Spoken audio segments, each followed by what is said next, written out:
незвичайний і радісний день – день народження барвінчан. 86 другокласників будуть прийняті до лав Барвінкової країни. Складовою частиною виховної роботи в Решетилівській загальноосвітній школі є учнівське самоврядування. Воно організовано в закладі так, що дає змогу формувати активну життєву позицію учнів.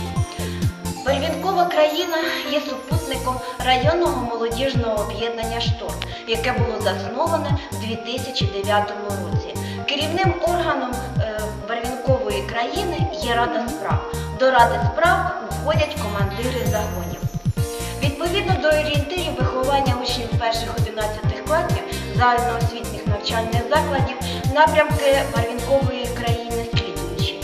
Це громадсько-патріотичне виховання, морально-етичне, художньо-естетичне, трудове, фізичне, екологічне та превентивне виховання.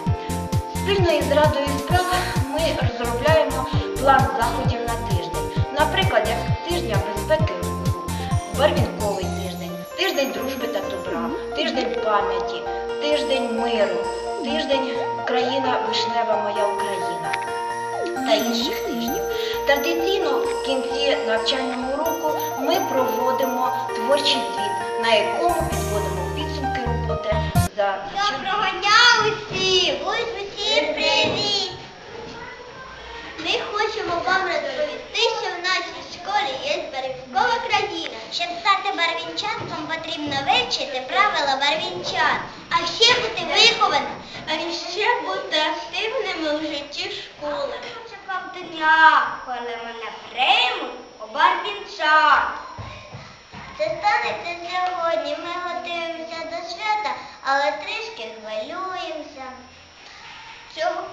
На цьому святі будемо себе представляти жителями Барвінкової країни, будемо розповідати вірші і співати пісні, включатися у активне шкільне життя.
Погляньте, у мене є значок, який підтверджує, що я житель Барвінкової країни.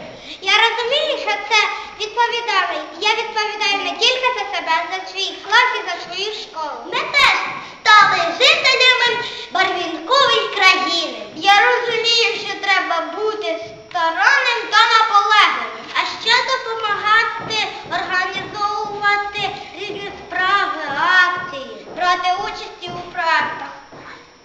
Давайте побажаємо всім успіху! Краплю дощика берем, трішки сонця додаєм, світанкової роси, жменьку ради.